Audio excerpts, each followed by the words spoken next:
اللہ من الشیطان الرجیم بسم اللہ الرحمن الرحیم۔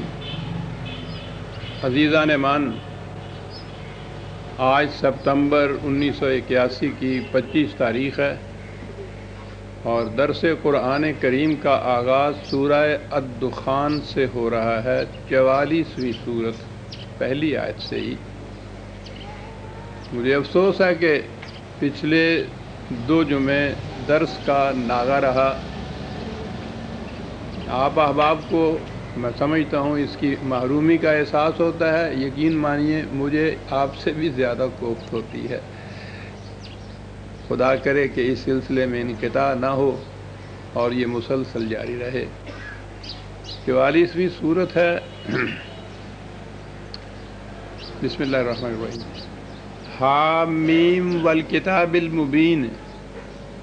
خدائے حمید و مجید کا ارشاد ہے کہ یہ کتاب مبین خود اس حقیقت پر شاہد ہے۔ یہ جو اکثر قرآن کریم میں یہ واو آتی ہے، اس کا ترجمہ ہمارے ہاں عام طور پہ قسم کیا جاتا ہے، تو یہ چیز کہ خدا قسم کھا کر کہتا ہے کہ یہ بات ایسے ہے، کچھ جچتی نہیں ہے۔ خدا کو اپنی بات کہنے کے لیے قسم کھا کر اس کی سچائی کا ثبوت کیوں پیش کرنے کی ضرورت ہو۔ عربی زبان میں یہ واو شہادت کے لیے، گواہی کے لیے آتی ہے۔ یہ کتاب خود اس چیز پر گواہ ہے، یعنی کتاب کا متن، خود کتاب کی تعلیم، کتاب کا پیام، یہ جو آگے بات کہی جا رہی ہے، خود کتاب اس پر گواہ ہے، اس کی شاہد ہے۔ اور کتاب ہے یہ مبین ہے، خود واضح اور ہر شے کو واضح کرنے والی۔ اس قسم کی یہ الکتاب ہے اور الف لام ہے۔ خاص طور پر یہ ضابطۂ قوانین جو خود واضح ہے اور ہر شے کو واضح کر دینے والی ہے، اس حقیقت پر اس کا متن، اس کے مندرجات، اس کا پیغام، اس کی تعلیم اس پر شاہد ہے کہ انا انزلناہ فی لیلۃ مبارکۃ انا کنا منذرین فیہا یفرق کل امر حکیم۔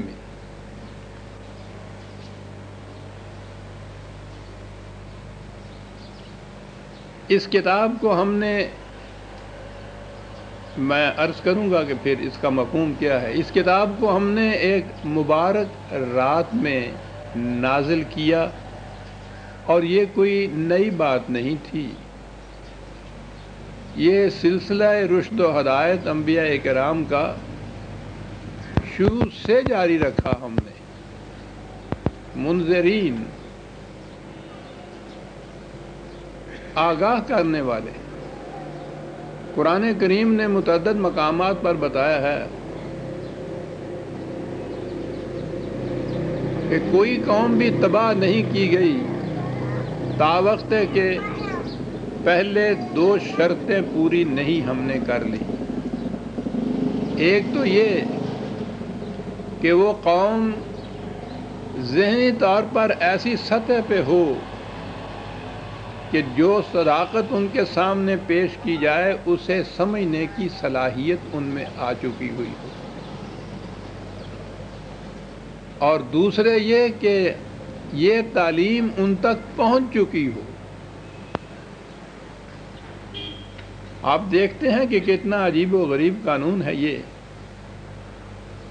آج اس دور تہذیب میں بھی قانون کی کتاب کا یہ پہلا ضابطہ ہوتا ہے کہ ignorance of law is no excuse، کہ قانون کی واقفیت نہیں تھی، صاحب میں تو جانتا ہی نہیں تھا کہ قانون یہ ہے۔ وہ کہتے ہیں کہ نہیں، یہ کوئی معقول عذر نہیں ہے، اس کے باوجود تم مجرم قرار پاؤ گے، حالانکہ تم جانتے نہیں تھے کہ قانون کیا ہے۔ یہ حکومت کا فریضہ ہے کہ وہ اپنے احکام اور قوانین کو اس طرح واضح کرے کہ ہر شخص کو معلوم ہو جائے کہ یہ قانون ہے، نہ صرف یہ کہ اس تک وہ پہنچ جائے بلکہ وہ سمجھ بھی جائے کہ یہ قانون ہے۔ تو یہ دو چیزیں قرآن کریم نے متعدد مقامات پہ کہی ہیں کہ اس قوم میں ذہنی طور پر اس کی صلاحیت ہو کہ وہ اس پیغام کو سمجھ لیں۔ آج بھی پریمیٹو ٹرائبز جن کو کہتے ہیں، پرانے زمانے کے قبیلے قبائل، آسٹریلیا میں، جنوبی افریقہ میں، امریکہ میں ایسے قبائل بستے ہیں جو ابھی یوں کہیے کہ شعوری طور پر انسانیت کی سطح پر بھی نہیں آئے، وہ قریباً حیوانی سطح پر ہیں ذہنی صلاحیت کے اعتبار سے، ان میں ان چیزوں کے سمجھنے کی صلاحیت ہی نہیں ہے۔ اور پھر بہت سی قومیں ایسی بھی ہوں کہ جن تک یہ پیغام پہنچا ہی نہیں ہے۔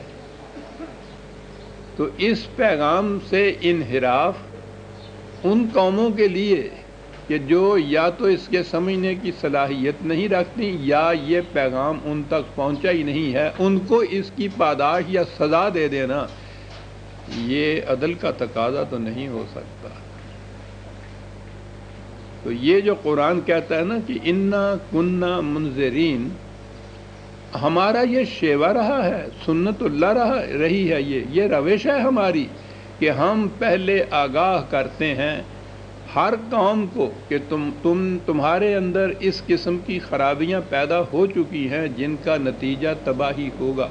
یہ جو کہا جاتا ہے نا کہ وہ قوم تباہ کر دی جاتی ہے، تو ایسا نظر آتا ہے جیسے کہ خدا ایک دن کسی وقت غصے میں آتا ہے اور آ کے کر دیتا ہے کہ الٹ پلٹ کر دو، تیس نیس کر دو۔ خدا کسی قوم کو تباہ نہیں کرتا۔ اقوام اپنی غلط روش، اپنے غلط قوانین، غلط نہج زندگی، غلط معاشرہ، اس کے جو نتائج نکلتے ہیں وہ تباہ کن ہوتے ہیں، تو وہ اپنے ہاتھوں خود تباہ ہوتی ہے۔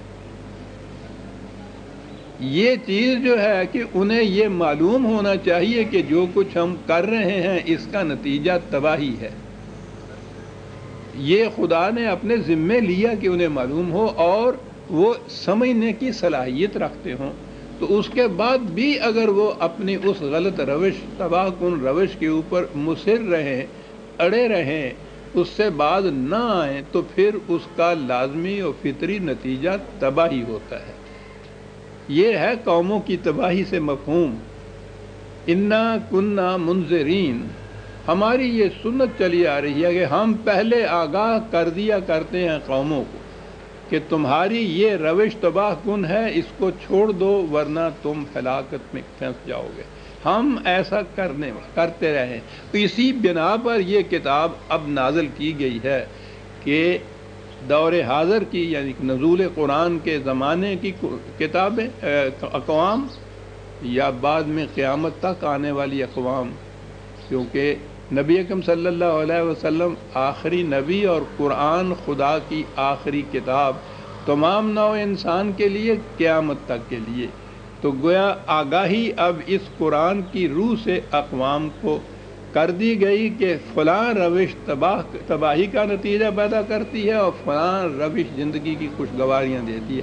ہم ایسا کرتے چلے آ رہے ہیں، اسی بنا پر یہ کتاب نازل کی ہے۔ فیہا یفرق کل امر حکیم۔ کیوں یہ چیز نازل کی جاتی ہے؟ خدا کی طرف سے پیغامبری کیوں آتی ہے؟ نہیں، تعلیم خدا کی،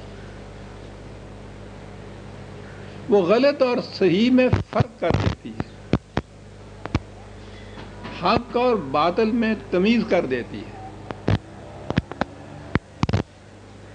انسانی زندگی میں غلط اور صحیح کچھ آپس میں اس طرح سے گڑمڑ ہوئے ہوتے ہیں، التباس ہوتا ہے ان کے اندر، ملے ہوئے ہوتے ہیں کہ وہ آسانی سے پہچانے نہیں جاتے۔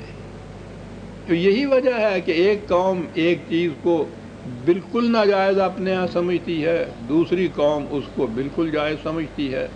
اب یہ فیصلہ کس طرح سے کیا جائے